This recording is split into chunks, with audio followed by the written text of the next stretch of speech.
sciences humaines, ça aide à mieux comprendre l'individu. Ça aide aussi à comprendre l'individu dans un groupe. Donc, les différentes cultures, dans leur contexte aussi, dans leur contexte géopolitique, dans leur contexte historique. Ça aide à vraiment avoir cette ouverture sur le monde puis de mieux comprendre les humains.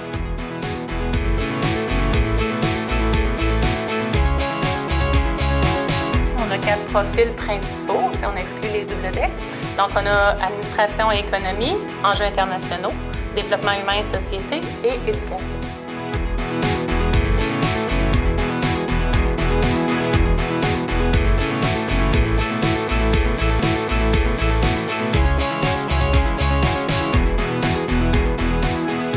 Depuis mon premier cours de psychologie que j'ai eu en sciences humaines au cégep, c'est vraiment, c'est devenu mon rêve. Je voulais vraiment faire ça de ma vie, devenir psychologue. Donc, ça m'a vraiment permis de trouver ce que je voulais faire dans la vie. En fait, moi, j'ai choisi le profil administration et économie principalement pour les mathématiques.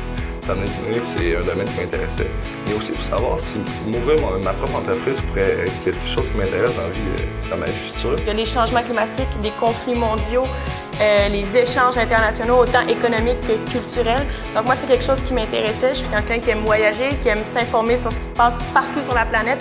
Donc c'est vraiment le profil qui venait me chercher. Dans le fond, je vais être professeur d'éducation physique au secondaire. Grosso modo, c'est la psychologie de l'enfant, les méthodes d'enseignement, puis aussi le contexte social et les défis qu'on rencontre quand on est professeur dans une école.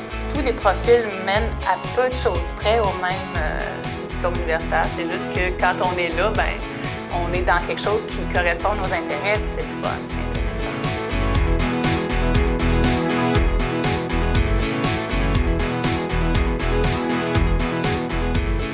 L'objectif, c'est d'être très, très concret avec les étudiants. Les grandes théories sur le développement, c'est intéressant, puis on passe dedans en passant par l'expérience.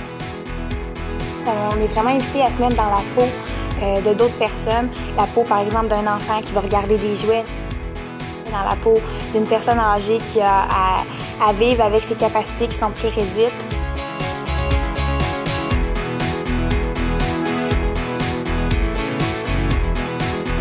On a des micro-enseignements, dans le fond, ce qui consiste à enseigner une matière quelconque, celle que tu veux, à des élèves, qui sont les élèves de ton groupe. Puis le professeur te note sur les méthodes que tu utilises, comme des soutiens visuels, écrire au tableau, ta voix, ta posture, la façon que tu interagis avec les jeunes. Il y a un projet qui s'appelle le Forum étudiant, qui est un projet qui regroupe à peu près 25 cégeps de la province. Et puis là, le cégep Limoilou envoie chaque année environ 7 étudiants d'enjeux internationaux participer à cette simulation parlementaire-là. Donc, on peut prendre les rôles de whip, de ministre, de premier ministre, de président de l'Assemblée. Et pendant une semaine, on est les vrais députés, on est les vrais parlementaires et on monte nos propres projets de loi, on a nos propres périodes de questions.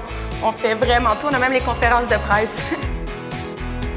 On est vraiment sur le terrain, on expérimente. On va voir une entreprise, on va voir comment elle fonctionne, c'est quoi son marché, comment ils gèrent les employés. Pendant une visite, on peut parler aux différents employés, mais aussi on rencontre le patron pour lui poser différentes questions. J'ai choisi Cégep Limoilou vraiment pour la proximité. Bien aussi à cause que le Cégep Limoilou offrait beaucoup d'activités sportives, dont l'équipe féminine de rugby.